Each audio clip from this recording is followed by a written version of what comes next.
చూడండి ఫ్రెండ్స్, ఈరోజు మా అక్క వాళ్ళ ఇంట్లో అందరం కలిసి పండుగ రోజున చాలా ఆనందంతో ఉత్సాహంతో ప్రతి పండుగకి మేమందరం కలిసి ఇలా ఒక ఇంట్లో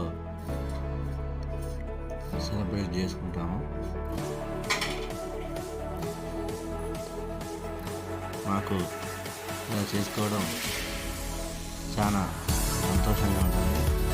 ఇలా అందరం కలిసి చేసుకోవడం చాలా సంతోషంగా ఉంటుంది. అలాగే మీరు కూడా మీ ఇంట్లో చేశారా లేదా కామెంట్ చేయండి. సబ్స్క్రైబ్ చేసుకోవచ్చు కదా.